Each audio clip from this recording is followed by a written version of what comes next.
Before the platinum records, before the sold-out arenas, before the face tattoos became iconic, there was a kid named Austin Richard Post. Born in 1995 in Syracuse, Austin grew up surrounded by music. His father, a DJ in his youth, introduced him to everything: rock, hip-hop, country. That mix of sounds would later become his signature.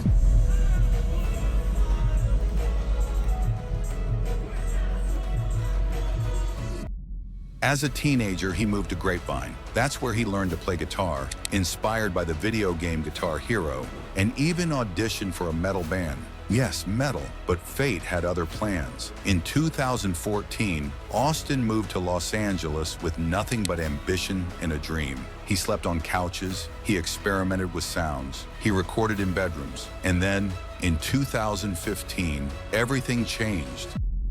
He uploaded a song to SoundCloud called White Iverson, a melodic, hypnotic track inspired by basketball legend Allen Iverson. Within months, it exploded. Millions of plays, record label offers, a star being born in real time. But Post Malone wasn't easy to define. Was he a rapper, a singer, a rock star? His debut album, Stoney, proved he was all of it. Hits like Congratulations turned him into a global name. Then came 2018, with beer bongs and Bentleys. He didn't just top charts, he dominated them. The album shattered streaming records. Songs like Rockstar and Psycho became anthems of a generation. He wasn't chasing genres, he was breaking them. Behind the fame, though, was something deeper. Post Malone's music carries vulnerability, loneliness, fame-induced isolation. Tracks like Circles and the album Hollywood's Bleeding showed an artist wrestling with success, not just celebrating it. Tattoos across his face weren't just aesthetic choices. He once said they came from insecurity, a way to express himself when words fell short, and that's what makes his story powerful.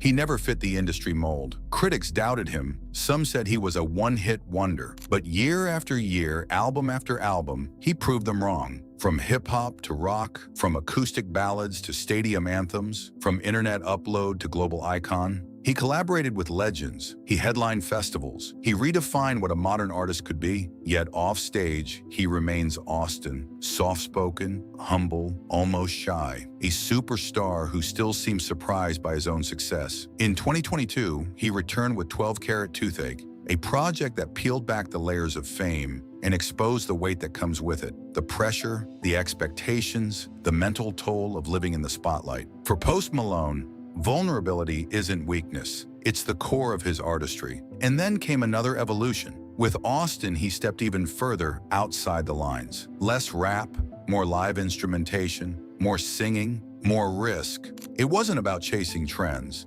it was about chasing truth. Because if there's one thing that defines Post Malone, it's freedom. Freedom to experiment, freedom to fail, freedom to surprise the world. In an industry obsessed with labels, he became labelless. In a culture that demands perfection, he embraced imperfection. And maybe that's why millions connect to him, not just for the hooks, not just for the hits, but for the honesty. Because beneath the diamonds, beneath the tattoos, beneath the roaring crowds, there's still a musician who just loves making songs, a kid who once picked up a guitar because of a video game and never put it down.